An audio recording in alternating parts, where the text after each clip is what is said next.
Hoy ha introducido usted otro tipo de explosivo. Dijo que observó que podía tratarse de un alto explosivo, sí, que tenían claro que no era titadine.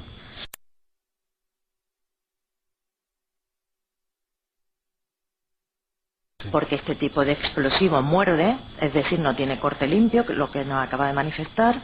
En cambio, un alto explosivo corta totalmente, y una vez vistos los resultados de las explosiones, usted dijo que podía tratarse de un C3 o un C4, que es un alto explosivo que procede a cortar limpiamente. Hoy ha introducido también la goma 2F. Sí, pero Este tipo de explosivo, la goma 2F y la titadine, ¿no son altos explosivos? No, no lo son. Cuando estaban en el vagón número 1 del tren de Atocha y que intentaron desactivarla, ¿dijo usted que podía considerarse un alto explosivo? ¿Que Sí. podía tratarse de un alto explosivo? Sí, por eso utilizamos los métodos que utilizamos, los utilizamos en todo momento pensando que era un alto explosivo. ¿Qué mecanismo de desactivación utilizaron para los artefactos que encontraron en los trenes? ¿Usted la desactivación? Sí, claro. La de uno de ellos, sí. Bueno, se utilizaron medios disruptores. Medios, perdóneme. Disruptores. Disruptores. Sí. Es lanzar agua a mucha potencia. ¿Son medios adecuados para C3, C4, Sí. para goma 2 seco o para todos? No. Sería perfecta para C3, C4. Gracias. Pero no para ECO, ¿eh? Pero no para eco.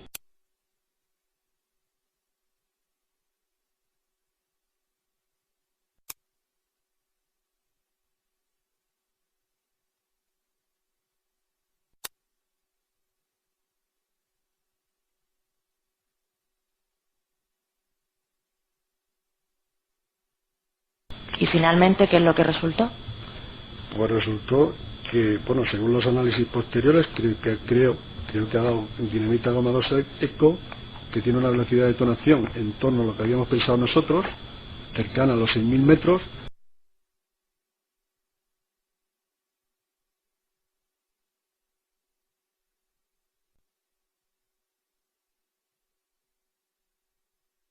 Lo cual quiere decir que podría ser dinamita goma 2 seco, podría ser explosivo.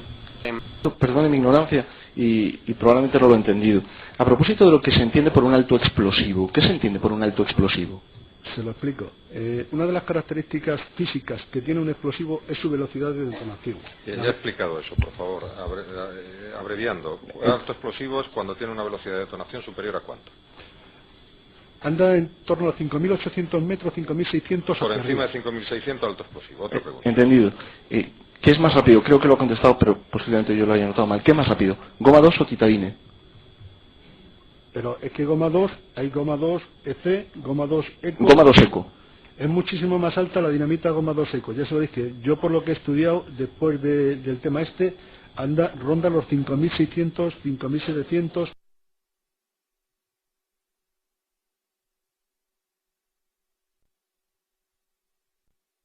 Vamos a ver, dijo usted que descartó el titadín porque los daños correspondían a una velocidad de detonación de 5.600 metros. He creído oír. ¿Tuvo usted en cuenta, al hacer esa consideración, que al menos el titadín 30, el 50 lo desconozco, según su ficha de seguridad, tiene una velocidad de detonación precisamente de 6.200 metros, es decir, superior incluso a la de la goma 2 eco? Con el paso del tiempo, ese tipo de dinamita que está hablando usted va perdiendo esa velocidad de detonación. Y esas características que pierde hace que los efectos disminuyan en proporción a la velocidad que pierde. Usted ha dicho que la goma 2 eco no pierde esa velocidad de detonación porque contiene, espero que tenga aquí apuntado, Nitrato de amonio y nitroglicol. Efectivamente. Es que, si no me equivoco, en la ficha del titadín 30 parece que también tiene estos dos componentes. Eso se lo pregunten al químico porque exactamente no lo sé. Oriol Moris, vicepresidente de la AVT, padre de una de las víctimas de los atentados y que ha participado como perito en la prueba pericial ordenada por el juez Gómez Bermúdez. Muy buenas noches, Gabriel. Aquel día, porque es que hay imágenes de la policía científica y los TEDx recogiendo multitud de restos Resulta que al final, ¿cuántas muestras os han entregado de los trenes? 23, ¿no? Nos entregaron 23 muestras, pero las 23 muestras estaban compuestas fundamentalmente por clavos, o sea, no eran muestras de explosivos, eran muestras de clavos que podrían haber recogido explosivos. Partes metálicas y algunas partes como fibra de vidrio o tejidos o bolsos que podrían haber absorbido también el explosivo. ¿Y os han explicado dónde están el resto de muestras que tuvieron que recogerse o no? En absoluto. No hemos recibido ninguna información en ese sentido. ¿Y estas muestras que os han entregado, existe alguna constancia de que verdaderamente vienen de los trenes o...? No, porque no hemos conocido tampoco, a pesar de que lo hemos pedido en reiteradas ocasiones, la cadena de custodia de dichas muestras. Y además de eso, sí se nos informa de que estas muestras habían sido lavadas previamente para realizar análisis. Con lo cual ya poco explosivo quedaba en lo que os entregaron. Exacto. Luego veremos un gráfico donde, bueno, pues resulta espectacular ver con qué habéis tenido que trabajar, ¿no? Es que soy muy mal pensado, no lo puedo evitar, pero se analiza, no aparece DNT, se vuelve a analizar, aparece DNT, se vuelve a analizar, aparece DNT y nitroglicerina, siempre para hábilmente ir enmascarando la aparición de componentes extraños en las muestras de los trenes, ¿no? Pero vamos a ver unos gráficos que ha traído Gabriel, porque resultan ilustrativos de con qué se ha trabajado y cuáles han sido los resultados. Vamos a ver el primero de los gráficos, que lo que nos dice es cuál es el residuo fijo de explosivo con el que habéis podido estar haciendo las pruebas. En el gráfico, la primera de las columnas indica el número de muestra y la columna de la derecha indica la cantidad en gramos de residuo que pudisteis obtener después de lavar esas muestras, ¿no? Exacto, que en definitiva fue el residuo que tuvimos que utilizar para la toma de muestras de los distintos análisis. Y resulta que la muestra que más residuo tiene, es decir, la muestra que os dio más materia con la que poder hacer los análisis, no llega ni a 0,1 gramos. Efectivamente. Y en total, entre todas las muestras, no llega ni a 1 gramo. Esa es la verdad. O sea, esto es lo que la policía dice que pudo recoger en los trenes. Eso es lo que se nos entregó al inicio de la pericia. Bien, bien. Y dentro de estas muestras, pues hay una que es la famosa muestra M1, que podemos ver en el gráfico siguiente, pues una comparativa con lo que fue, con lo que es la titadine, que es el explosivo que ETA ha utilizado en muchas ocasiones, y resulta que ahí lo que vemos, arriba está, corrígeme Gabriel si me equivoco, la muestra patrón de titadine. Bueno, no es exactamente la muestra patrón, es una muestra de referencia. Obtenida de la caravana de Cañaveras. Exacto, Ajá. Que aportó la Guardia Civil como muestra de referencia para que nos sirviera un poco de punto de partida para y ahí se ve un pico interpretarlo de nitroglicerina, no, perdón, de nitroglicol a la izquierda, luego en el centro un pico gordo de nitroglicerina. Exacto. Y luego a la derecha dos picos más pequeños de isómeros del dinitrotolueno. Correcto. Exactamente, que esos son los componentes, digamos, principales. Una pregunta, ¿por qué aquí no sale el nitrato amónico? Porque el nitrato amónico no sale en esta técnica. Ajá, El nitrato amónico, como es soluble en agua, sí, es inorgánico, se analizó por una técnica diferente, de la electroforesis capilar. Ajá. Y luego en la parte de abajo del gráfico lo que vemos es cuál fue el cromatograma obtenido en la muestra M1. La famosa muestra de polvo de extintor, que lo que tenemos es el pico de nitroglicol, luego un pico de nitroglicerina más bajo que en el titadine, y dos picos a la derecha de dos isómeros del dinitrotolueno, y un último pico que no sé a qué corresponde. Sí, ese corresponde al aftalato. Los aftalatos, el eftalato de dimetilo. Sí, se encuentran con bastante frecuencia por esta técnica, y no hay que asociarlo obligatoriamente al compuesto que estamos analizando. Porque puede provenir de plásticos o de pinturas. Exacto. Ajá. Yo querría hacer una observación, y es que no podemos hacer un análisis cuantitativo. Sí. Bueno, claro, porque no porque estamos la hablando de una intensidad no muestra está de explosivo. relacionada con el contenido de ese compuesto en la muestra. Porque de lo que estamos hablando no es de un trozo de explosivo, sino de un polvo de extintor que se arroja, que se impregna y que puede haber absorbido unos componentes más u otros componentes menos. Exacto. Ajá.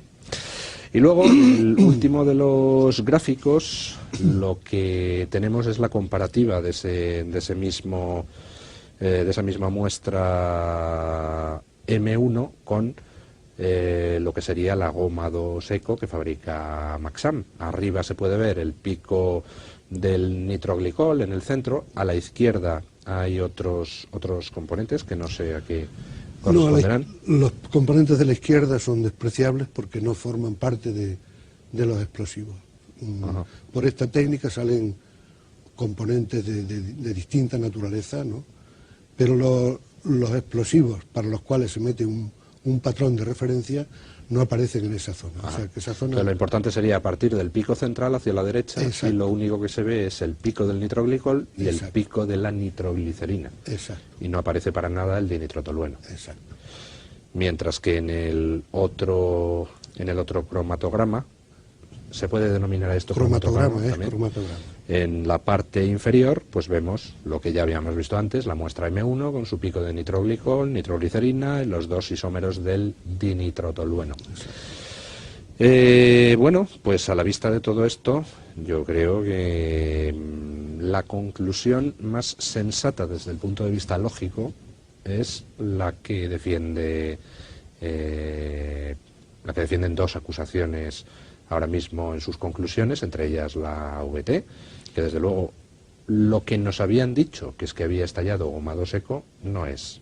Podrá ser cualquier otra cosa, pero desde luego las pruebas materiales, es decir, el análisis químico de las muestras de los trenes, dice que lo que hay ahí no es goma 2 Eco, o por lo menos no solo goma 2 Eco. Efectivamente. Con lo cual, pues sigo insistiendo en mi tesis. ¿Por qué no se han hecho análisis adicionales?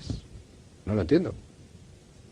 Ni análisis adicionales ni análisis previos, porque para mí los análisis debían de haberse realizado justo en los días en que ocurrió el atentado. Posiblemente se realizaron, ¿no? No lo sé, no tengo información. A mí me gustaría pensar bien, de verdad. Yo en general soy bien pensado, pero claro, ante los hechos no se puede pensar bien. El día 11 de marzo se recibieron centenares, miles de muestras de los trenes. Resulta que no se analizan en el laboratorio de la Policía Científica con estos métodos que nos permiten obtener perfectamente todos los componentes diferenciados. Nos dicen que se realizó un análisis con un método mucho más primitivo, que es el de cromatografía de capa fina, que es casi manual, ¿no? Sí, pero curiosamente tampoco hemos visto el cromatograma realizado en capa fina. No, porque nos dicen que se ha destruido, como tantas y tantas cosas dentro de... Pero claro, yo creo que hay soluciones para todo. Si se pensaba destruir, se podía haber hecho una foto y haber conservado el registro, porque la obligación de cualquier laboratorio de este tipo es conservar los registros de análisis durante 15 o 20 años.